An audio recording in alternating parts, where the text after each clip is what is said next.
सो आज आम गोटे इम्पोर्टेंट टॉपिक उपर आम कथा जो मत देखी बहुत जन जो हजबैंड वाइफ मैंने आसन मत पचरासन मन भितर डाउट थी। सो सेंता गोटे मुई आज एग्जांपल गोटे दूचे गोटे पेसेंट आमर आसी कलाहांडी से आज मत देखा कले आ सका मत पचारे जे सर आम गला थर तो मोर बहुत बढ़िया पोजिशन थिला एग भी बढ़िया बनी थिला आउे आम नेचुराली चेष्टा कलु आउ हजबैंड कर भी सब भल अच्छे आ तथापि केनता आम सक्सेस नहीं है। आपणकर क्वेश्चन टा बुझीपारे तो सब किसी भल थिला माने एग भी भल थिला हजबैंड कर भी सब पोजिशन भल थिला सब किसी ठीक थिला थी से रिलेशन रखी चेष्टा कले तारपर भी कहाँ सक्सेस नहीं है बोलिक गोटे पचारे तो सेटा गोटे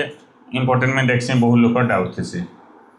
तो सेंता आउ जड़े मत पेसेंट आसी गोटे सोनपुर आसी तो सेमानकर हजबैंड वाइफ दुई लोक मैरिज है पाखापाखि 4 बरस होता न आर हजबैंड आज कान काम करते से बीएसएफ रे काम करते बॉर्डर सिक्योरिटी फोर्स से हेन्ता बहुत सब बेले आसी नहीं पारे मझी मझे आसूले आ वाइफटा किंतु घरे रोते तो से आसिक मत पचारे जे सर आमर कहाँ सक्सेस नहीं हो पार्बार तो आम तो मैरिज 4 वर्ष हो गलान बोलिक गोटे क्वेश्चन थी एंता गोटे केस सिनारियो अच्छे गोटे पेसेंट आम बलांगीर आसी से भी मत आसी पचारे भी हेन्ता मैरिज पाखापाखि टे लेट होता न पाखापाखि 15 बरस होता न आउ से मझी मझे चेष्टा करिछन देखा दुखी करिछन किंतु तांगटा भी सक्सेस नहीं हो पारी आउ बयस टे बढ़ीगलान पाखापाखि बयसटा 38 बरस होता न वाइफ्र आ हजबैंड बयस भी 40+ होता न तो से भी आसिक पचारे ना सर कहाँ कनसीव नहीं हो पार्बा सक्सेस नहीं हो पार्बार बोलिक तो ये मुझे जिते जनकर मुझे एग्जांपल माने आपन देली 3टा केसर मुझे एग्जांपल देली तो से समस्त सिनारियो अलग अलग अच्छे टे केन थी कि सक्सेस नहीं हो पार्बा से लगे आम तार उपरे जस्ट आम 5 मिनट कथा हमा। तो पहला केस जेनटा आम कही क्या कही से हजबैंड वाइफ दुईटा ठीक थिला सबकि ठीक थिला तथापि सक्सेस नहीं है गोटे मास से चेष्टा कले तो से आप समस्ते जानवा के पड़वा गोटे मेडिकल भाषा अच्छे फैकंडिटी बोलिक गोटे वार्ड अच्छे तो से तार मीनिंग हूँ जे आप सबकि जदि ठीक थी गोटे आउ एवरीथिंग ओके किसी प्रोब्लेम नाइन तापर आपंकर गोटे मास सक्सेस चांस केते सेटा जदि आपंकर सर्च करबे सेटा हूँ पाखापाखि आपंकर 12% बुझीपारे तार मीनिंग हूँ आप जब सबकि ठीक थी आदि आप मसे चेष्टा करुचन छुआ रहा गोटे मेस्ट्रुअल साइकिल तो से सक्सेस जासी केते परसेंट ओनली 12% तक जासी तो से आपंकर ना भावे कि आपंकर गोटे मास सब एग रिलीज होचे सब पोजिशन भल अच्छे बोले पूरा 100% बोली ना भावे तो सेटा असुविधा करसी क्या आम शरीर के भगवान एमती तैयारी करिछन जे आपंकर जे टोटाल प्रोसेसटा आपंकर जेन एग टे बनवा एग रिलीज हवा फर्टिलाइजेशन हवा सेटा इम्प्लांट हवा तो सब किसी प्रोसेस कंप्लीट होकर आप सक्सेस हबार लगी गोटे मास चांसेस होचे ओनली 12% से आप मोबाइल भी खोजी पारे आप मोबाइल सर्च करेंगे मोर एज माई एज इज लिखिदेवे 30 इयर्स कि जिते वर्ष आप लिखिदेवे what is the success rate in natural method तो नेचुराली केते सक्सेस आप मोबाइल भी बाहरी जावा तो सेटा आप समस्ते जानवर अच्छे से देखी बहुत जन डिमोरालाइज हो जाएसन पहला मसे देखी थीसन जदि सक्सेस नहीं है आम तो नहीं हो पार्ला बोलिक डिमोरालाइज हो जाएसन टेंशन के फलासन तो मुझे सबको बुझावे चाहूचे जे आपनकर थरे सक्सेस ना हेले हेति लगी डिमोरालाइज नहीं हेबे कि आपनकर स्ट्रेस नहीं नेबे केना प्रोसेस होचे हेंता केते लोक थरे भी हेसी केते लोक 4-5 थर भी लागबा तो सेतिले आपनकर मन भितर साहस रखिके आके बढ़वार अच्छे आ मुझे देखी जेनमानकर बयस बढ़ी बढ़ी चलसी मेनली वाइफ मानकर सेमानकर सक्सेस रेट आहरी कमी कमी जाएसी तो आपनकर सक्सेस रेटा जेन मत बहुत जन पचारसन सर मसे के सक्सेस केते हेबा तो से मुझे तुमको जनाबार लिए बहुत लोग यहाँ कराबार माने बुझाबार लिए चाहूचे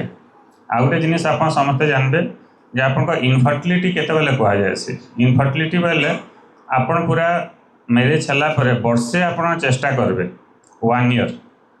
किसी कंट्रासेप्टिव व्यवहार नहीं करुवे आप फर्टिलिटी टाइम केनता जानी तो वर्षे चेष्टा कला परे भी जदि सक्सेस नहीं पाला ताकरे इनफर्टिलिटी कह जाए आपर आप सब इनफर्टिलिटी इवालुएसन सब टेस्ट मैंने करवाके पड़सी तो इथिलागी आपन जेनता पहला केसटा मैं तुमको गोटे एग्जांपल देली तो से कारणटा जानी पारे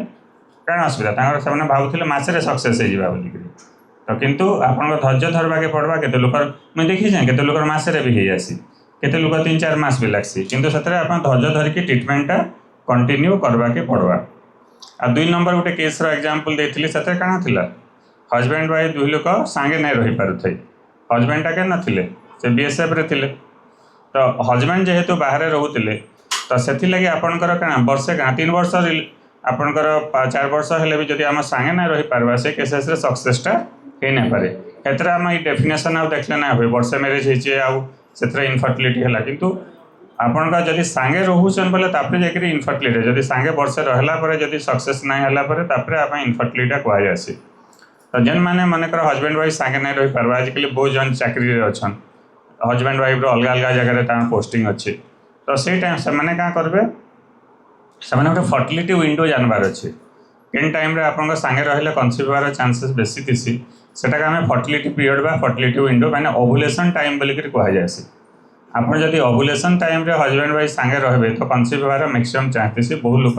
नेचुराली कनसीव हो जाएसी तो ओव्युलेशन टाइम केमती जानबे आपन ओव्युलेशन टाइम रो मीनिंग होचे आपन जदि पीरियड डेट केतेटा माने केते आपन साइकिल ड्यूरेशनटा आप देखीदेवे मनकर आप 28 दिनिया होचे 28 दिन आपन -14 करदेवे बोले 14 है तो आम 14 नंबर दिनटा हूँ आपंकर ओव्युलेशन डे से जेन मान साइकिल मानकर 32 दिनिया होचे से -14 करदेवे 32 रो -14 कले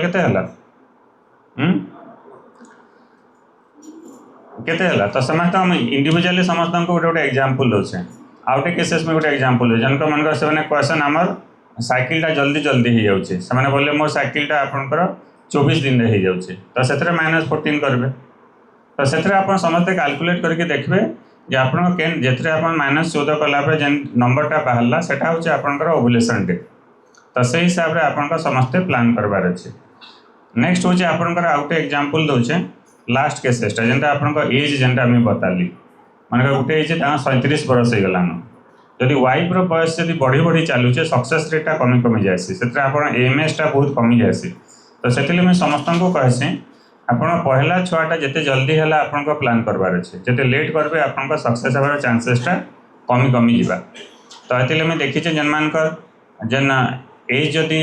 30 रु कम अच्छे से जल्दी सक्सेस आसी वाइफ जदि 35 है आरु कमी जाएसी 40+ है तो बहुत ही कमी जाएसी